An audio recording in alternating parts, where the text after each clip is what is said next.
Hello, everyone, and welcome back to the recipe of the week. The recipe of the week. Welcome back to the recipe of the week. Welcome back to the recipe of the week. It is spring break, and I'm here visiting my family in Pittsburgh. We went to Washington, D.C. this past weekend. It was amazing, amazing, amazing. Let's get into this recipe of the week. Oftentimes I hear people say, oh, honey, I'm just going to pray for them. Pray for them. Well, it kind of seems like saying pray for them, that there's no wrong or any flaws on the inside of you. We all have flaws. We all have things that we need to work on ourselves, as opposed to us pointing the finger saying, I'm just going to pray for them. We all have flaws. So I was studying and reading a little bit Psalms 139.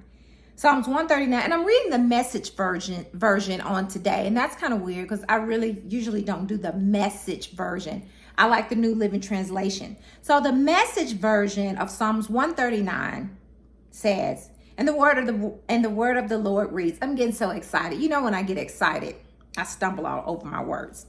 And the word of the Lord reads, investigate my life, O God. Find out everything about me. Cross-examine and test me. Get a clear picture of what I'm about. It didn't say your neighbor. It said me. I'm me, what I'm about. It didn't say your neighbor.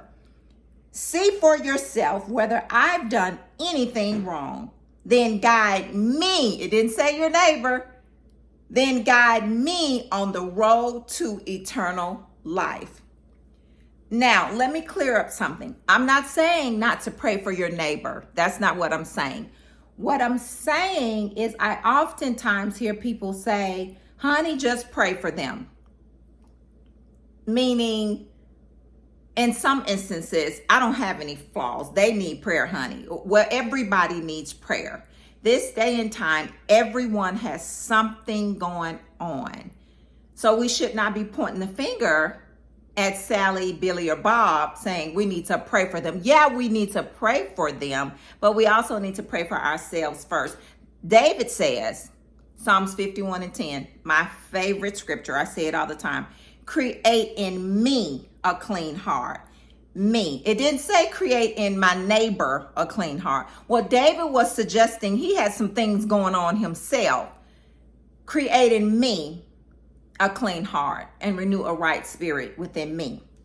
Now, I want to flip over to the New Living Translation and read the New Living Translation. I just read Message version. Okay.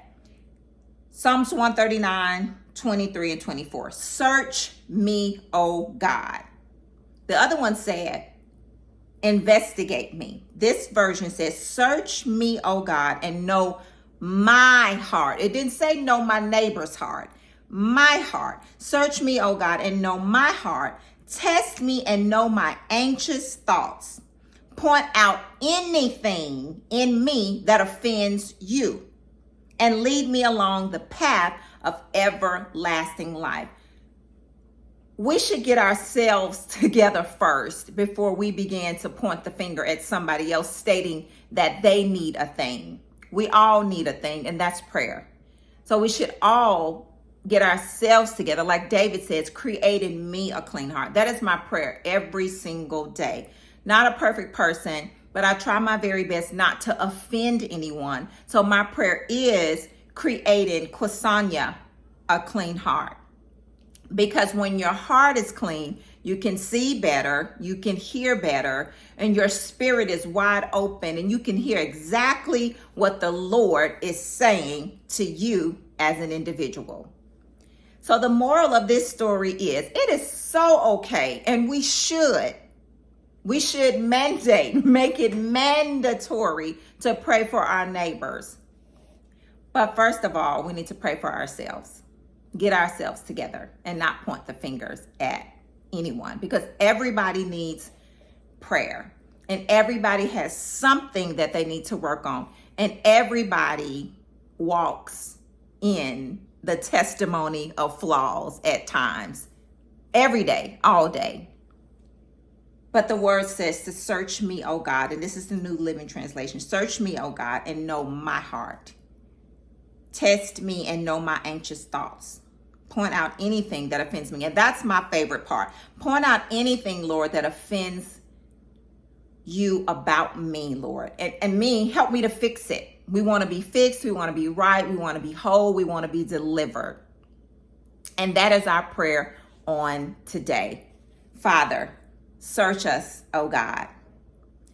You know our hearts, but we want our hearts to be clean and pure and solid like you. Test us because you know our anxious thoughts, God. You already know it. Point out anything, and I mean anything, that is not like you or that offends you. And lead us along the path of righteousness and everlasting life. Father, we honor you and we thank you. In Jesus' name, amen. It is my spring break, so I am resting, but I did want to make a recipe of the week. Just a little short encouragement for someone. Someone may need it. I know I do, because oftentimes I may see something and think in my mind, well, that person, no, Ksania, you. So let's all get ourselves together first before we begin to point the finger at someone else. Ask the Lord to search our hearts and create in us clean and pure hearts. That's what we should be doing this week. And usually when I do a recipe of the week, I am always tested on what I talk about.